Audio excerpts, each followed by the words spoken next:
आज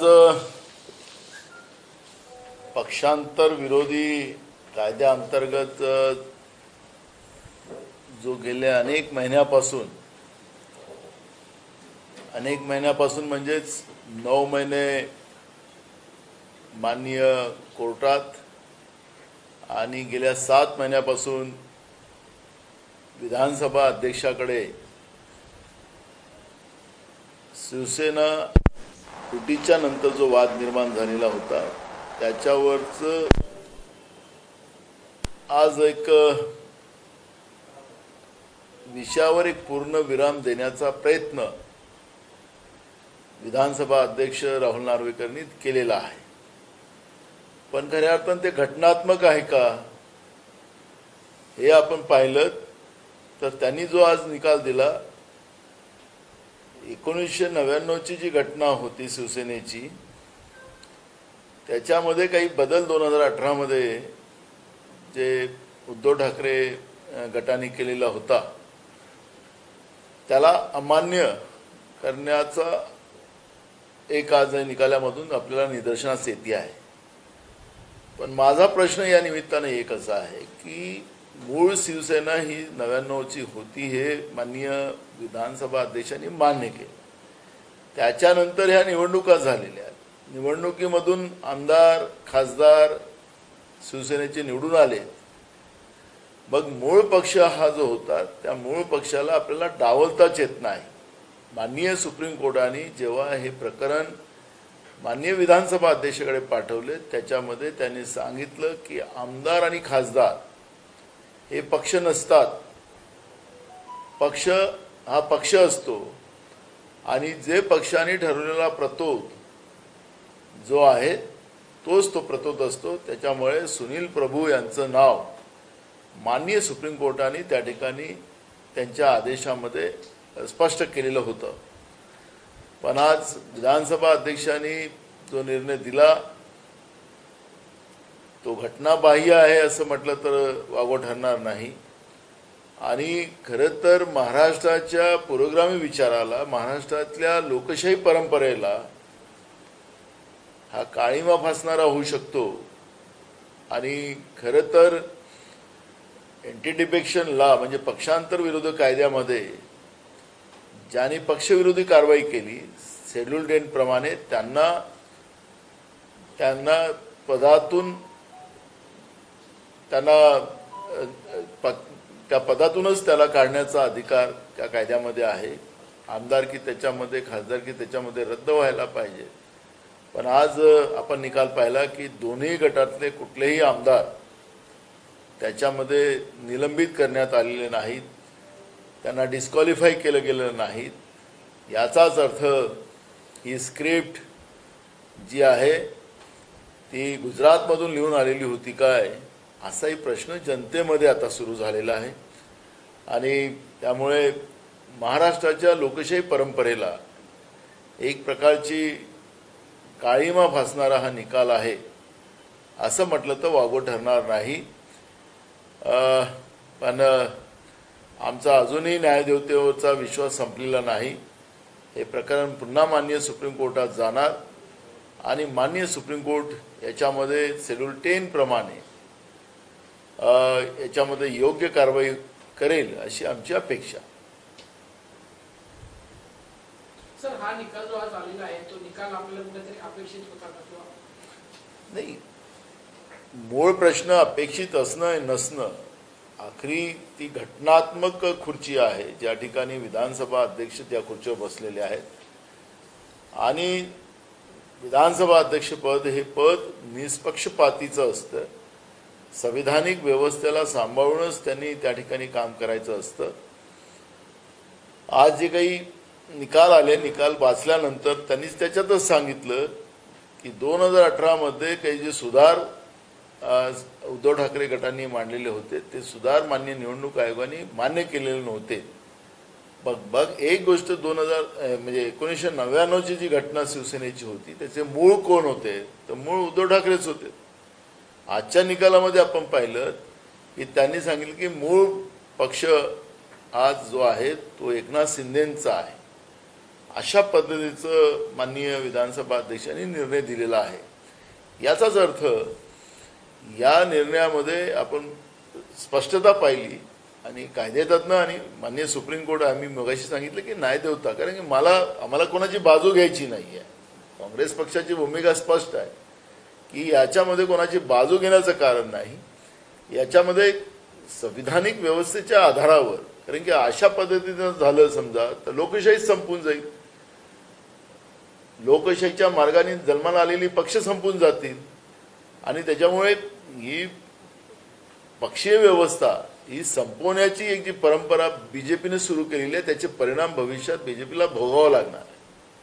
सर, या निर्णयाचे प्रतिसाद तुम्ही कसा बघता भविष्यात शिवसेनावर किंवा आणि आपल्या महाविकास आघाडीवर? बघा, आम्हाला याच्यातला कुठलाही महाविकास आघाडीवर परिणाम होणार नाही. उलट महाविकास आघाडी या सगळ्या व्यवस्थेमध्ये मजबूत होईल. कारण की काँग्रेसची भूमिका स्पष्ट आहे की संविधान पहिले, देश पहिले, नंतर ही सत्ता आणि या सगळ्या गोष्टीचा हा मोह पहिले. आणि त्यासाठी संविधान वाचवण्यासाठी, लोकशाही वाचवण्यासाठी महाविकास आघाडीतले सगळे पक्ष मजबूतीनं आमच्यासोबत उभे राहतील. सर, तुम्ही आताच म्हटलं की पक्षपातीपणा करायला गरज नव्हती, पण हा जो निर्णय तुम्ही बघताय तुम्हाला कुठेतरी ह्याच्यात असं वाटतंय का की दोघांमध्ये कोणालाच त्यांनी अपात्र ठरवलंय, एकालाही डिस्क्वालिफाय केलं नाही? त्या निर्णयाकडे तुम्ही कसं हा तुम्हाला पक्षपातीपणा वाटतो का? मी तुम्हाला तेच सांगितलं की त्यांनीच मान्य केलं की 1999 ला जी शिवसेनेची घटना होती त्याच घटनेच्या आधारावर, तर त्यावेळेस त्या पक्षाचे प्रमुख कोण? उद्धव ठाकरेच होते. आणि उद्धव ठाकरे असताना त्या ठिकाणी त्याच्यानंतर आमदार खासदारांचा जन्म झालेला आहे. आमदार खासदार ही पार्टी नसतात, या पद्धतीचं माननीय सुप्रीम कोर्टाने त्यांच्या निर्णयामध्ये त्यांनी मांडलेलं आहे. पण आज माननीय विधानसभा अध्यक्षाच्या निर्णयावर आपण पाहिलं की मूळ पार्टीचे प्रमुख जे आहेत ते मूळ नाहीत, एकनाथ शिंदे मूळ आहेत, असं त्यांनी निर्णय दिलेला आहे. तर एकदम स्पष्ट आहे की हा पक्षपातीचा त्यांचं खरं तर महाराष्ट्राच्या या लोकशाही परंपरेला काळिमा फासणारा हा निर्णय आहे, असंच आम्ही या ठिकाणी म्हणू. 2 ते 3 दिवसापूर्वी स्पीकर आणि मुख्यमंत्र्यांची भेट सुद्धा झाली होती. त्याच्यामध्ये काही ठरलं असेल, कारण त्यालाही घेऊन खूप टीका झाली होती. बिलकुल आहे की काल माननीय विधानसभा अध्यक्ष आणि राज्याचे मुख्यमंत्री एकत्रित भेटलेत. त्याच्यामध्ये त्यांची काय चर्चा नेमकी झाली, कारण की न्यायाधीश आणि आरोपी हे 2 भाग त्या ठिकाणी येतात. त्यावेळेस अशा व्यवस्थेमध्ये ज्यांच्यावर आरोप आहेत त्यांनी न्यायाधीशांना भेटू नये अशी परंपरा आहे.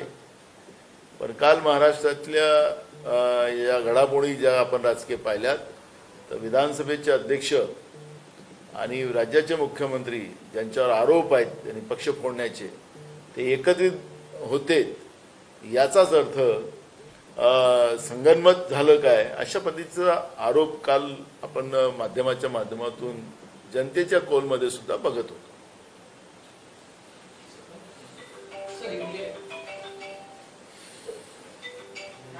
जानना चाहेंगे आज के स्पीकर के फैसले को आप किस तरह से देखते हैं?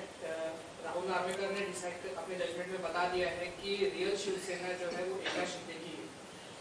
देखो, उनके निकाल में उन्होंने कहा कि 1999 की जो घटना है शिवसेना की, उसके आधार पर देखा जाए तो एकनाथ शिंदे ही पार्टी के मुखिया है, इस तरह का उन्होंने बयान किया है.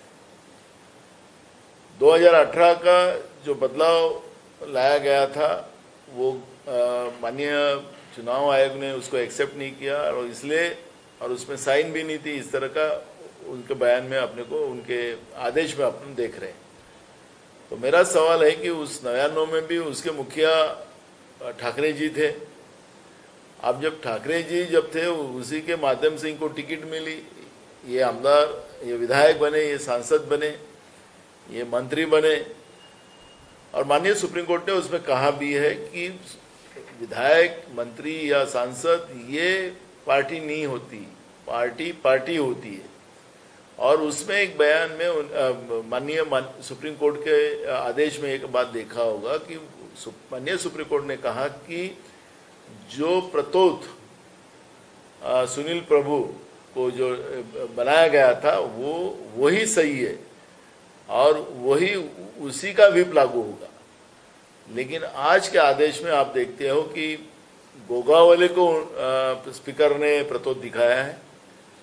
इसका मतलब है कि तोड़ मोड़ कर ये निर्णय